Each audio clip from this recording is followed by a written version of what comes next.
In the quiet Appalachian town of Flatwoods, West Virginia, an event took place on the night of September 12, 1952, that would leave its mark not only on local history, but on the world of unexplained phenomena.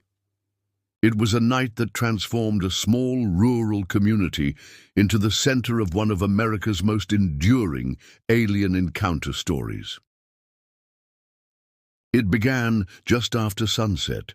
Three young boys, Edward and Fred May, along with their friend Tommy Heyer, were playing outside when they noticed something unusual in the sky.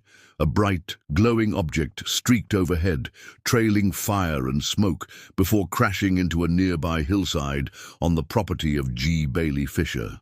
The boys ran to inform Kathleen May, the mother of two of them, and soon a small group of concerned townspeople was formed.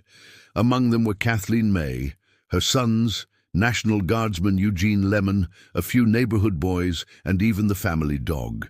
Armed with flashlights and a sense of adventure, they made their way up the hill, toward where the object had fallen. As they approached the site, they were met with an overwhelming smell, an acrid metallic stench that burned their throats. A mist hung thick in the air. It wasn't just the sight that was strange.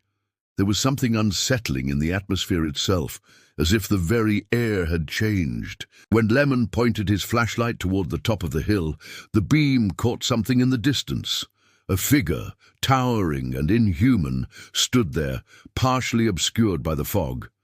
It was described as standing around 10 feet tall, with a spade-shaped head, glowing red or orange eyes, and a metallic, almost robotic body.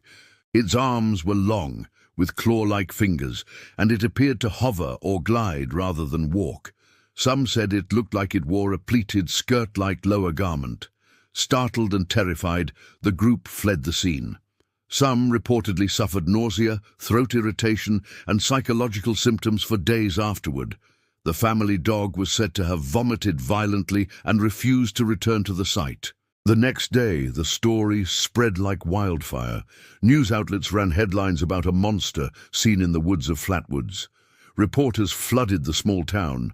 Interviews were conducted, sketches were drawn, and the incident took on a life of its own. The witnesses, especially Kathleen May, gave consistent and detailed descriptions of what they saw. Soon, military investigators arrived. The U.S. Air Force categorized the incident under its secretive Project Blue Book initiative. No evidence of a crash site or alien craft was found, and no official explanation was ever released. But rumors persisted. Some locals claimed to see military personnel removing large objects from the area. Others believed the government was covering something up. Skeptics were quick to suggest natural explanations. According to them, the flaming object in the sky may have been a meteor. The terrifying figure, possibly a barn owl perched on a tree limb, its eyes reflecting light from a flashlight. But what about the mist? Perhaps a combination of adrenaline and environmental conditions leading to hallucinations or misinterpretation. Yet these explanations failed to convince many. For one, multiple individuals gave corroborating accounts. They weren't hysterical. They weren't known for spinning tall tales. They were ordinary people, teachers, guardsmen, and children. Why would so many of them fabricate such an elaborate story, especially one that exposed them to ridicule and national scrutiny? Over the years, more stories surfaced. A day before the Flatwoods incident, another woman had reported seeing a similar creature in a nearby town. And just a day later, a couple traveling through the area claimed their car broke down near a strange, glowing figure. When it disappeared into the woods, their car mysteriously started again. These accounts, though isolated, painted a pattern, a brief window in time when something bizarre was roaming the hills of West Virginia. Today, the legend of the Flatwoods Monster remains alive. Statues stand in the creature's honor.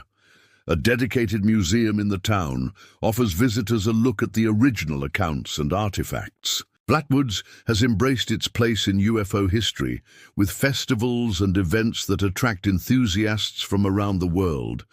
But what exactly did those people see in 1952? Was it truly an alien visitor, as many still believe? Was it a misidentified animal in the dark?